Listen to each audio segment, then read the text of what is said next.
Uma ngingavele likhethe igumgedlela Nkosi enkulu uBhombela esitimela samampondo, baba mkhulu phakathi ame.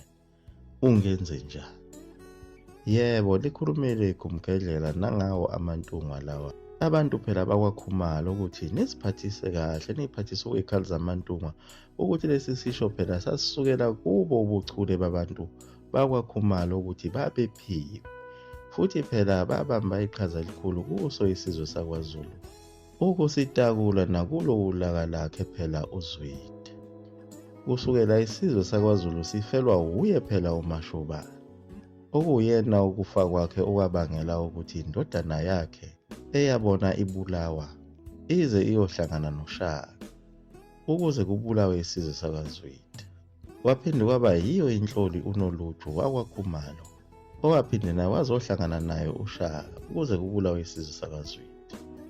Nangu nomzazela futhi ngapha wakwaKhumalo naye obelekelela ngokuthi phela amiswe ukujotshwa kwabantu, lokhu kucasula uNkulunkulu. Njengoba wathatha bonke abantu ababesolwa ngobuthakatha, wathi uzobelapha behlale naye abagade, ebalimisa amasimu. Baphinde bona abantu bakwaZulu bamsola ngaloko ukuthi njengoba sehlala nabantu abaningi kangaka, laba bantu sebeyamguqela, uzama ukuhlanganisa ubukhosi bakhe. Bamosa enkosini ukuthi akabulawe, wabalekela kwelasenquthu. Wafika uNkulunkulu wakhuluma naye elele ebusuku, lathi kuye lizovusa inkosi enolaka kwelakwaZulu endlini kaJama. Le nkosi yobusa ngolaka olukhulu ichithe negazi labantu abaningi. Lathi izwe lizokwakha isizwe phezu kwayo le nkosi, ukuba bonke abantu abamnyama bebe ngaphansi kwayo le nkosi, okuyoba isizwe samaZulu. Lathi leli zwi ngiyakuyala ukuthi thatha bonke abantu bakho ubaleke kakhulu uye ezweni lasentshonalanga, ukuze ulaka lale nkosi lungehleli phezu kwakho. Ngoba enzalweni yakho ngiyakuveza abaprofethi abayosindisa sonke isizwe esimnyama, engisakhileyo nengisithandayo. Lalisho njalo-ke leli zwi lalikhuluma emoyeni. Umzazela lona akazange achithe isikhathi, kwathi kusa nje kwabonwa nguye, wathatha bonke abantwana bakhe wakhala wemuka ebheke khona entabamhlophe, wakha umuzi wakhe ngaphansi kwey'ntaba zokhahlana. Nawo lowo muzi woqamba leli agama ekade liqambe ekuqaleni lokuthi ikwaNontandabathakathi. Waze wathola indodana lapho wayiqamba igama wathi uNhliziyo. Naye uNhliziyo lona wakhula waze waganwa khona lapha entabamhlophe, naye wathola indodana yaqanjwa igama kwathiwa uMayekisa. Naye uMayekisa lona wakhula waze wafika isikhathi sokuthi aganwe ethanda intombi, kodwa uyise uNhliziyo wamthandela intombi yakwaHadebe. Lena phela kuthiwa uSitheya kaMalindi Hadebe. Wasemkhosini bakhona emahlutshweni, lona phela esike sakhuluma ngayo. Phela uMayekisa lona kuthiwa wayevele senayo enye intombi, kodwa uyise wambiza wamtshela wathi, mfana, ngiyakubona ukuthi ususesigabeni sokuganwa, kodwa mina nayi intombi engiyithandayo. Waphendula wathi kuyise, alikhule lakhe izwi baba elami linciphe, ngoba phela abantu basendulo babehlonipha kakhulu. Kwathi noma umzazela esehambile emhlabeni, lona phela omkhulu wakhe uMayekisa, lezi zibonakaliso zikaNkulunkulu zayasala kuye phela uNhliziyo ongundodana wakhe uMayekisa. Lona phela esikhulume ngaye ngesikhathi ebona impi yaseSandlwana ingakaqali. Laphinda futhi leli zwi lehlela kuyo le ntombi leyayiziphethe kahle yakaHadebe. Nakuyo le ntombi laliyihlupha liyitshela ukuthi izogana kwaKhumalo emzini phela wakhe uShembe umzazela. Njengoba sichazile ngokuthi phela umzazela lona wakwaKhumalo abantu abagcina sebembiza ngalo leli gama likaShembe ngenxa yokuthi wayehlala ethi kunezwi elikhuluma emoyeni elithi linguShembe, linguNkulunkulu. Nayo-ke intombi lena bathi siyogana kuwo-ke lowo muzi kaShembe. Nathi kuyo futhi iyozala umprofethi oyobe esuka ezulwini. Liphinda phela lento ekade lilokhu liyitshela umzazela ukuthi uyozala abaprofethi. Le ntombi yagcine iganile phela khona kwaKhumalo, emveni kokuba ekade idle leya mbali esike sakhuluma ngayo, eyathi mayiqeda ukudla leyo mbali kwakhuluma izwi emoyeni lathi udle umoya engcwele, udle uShembe. usuyokhulelwa-ke uzale usheme. Likuchazile futhi iGumgedlela ukuthi yathi isiganile le ntombi yazala abantwana baze befika kwabane beshona bonke laba bantwana. Yaphenduka yaba yihlaya kwathiwa baphi laba profethi ekukhulunywa ngabo uma uzalela inhlabathi. Kwaze kwafika isikhathi lapho azala khona yena lo mntwana obeprofithiwe owaba umntwana wesihlanu. Naye waphila kancane wathi suka naye washona. Lapho phela bahamba bomndeni bethi baya enyangeni ukuyothola ukuthi kanti kwenze njani. Waqhamuka owayeyumlusi wakhona kuleli khaya lakwaKhumalo sezobika ngenkunzi yenkomo yakhona evele yawa yadindiliza yafa. Bathi uma befika enyangeni yathi inyanga buyelana emuva usephilile umntwana, leya nkomo efile ibithenga umphefumulo wakhe umntwana.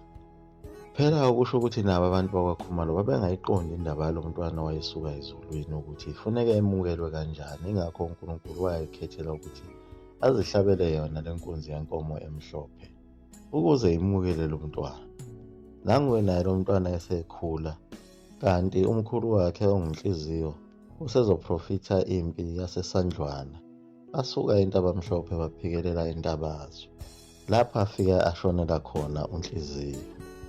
Basala noyise umayekisa kanye nonina uSitheya Hadebe. Nakhu-ke sekhula seqala kwenzeka imangaliso ekubeni naye emncane naye ezedide ukuthi zonke lezi zinto zenzeka kanjani ukuthi akwazi ukulawula izilwane.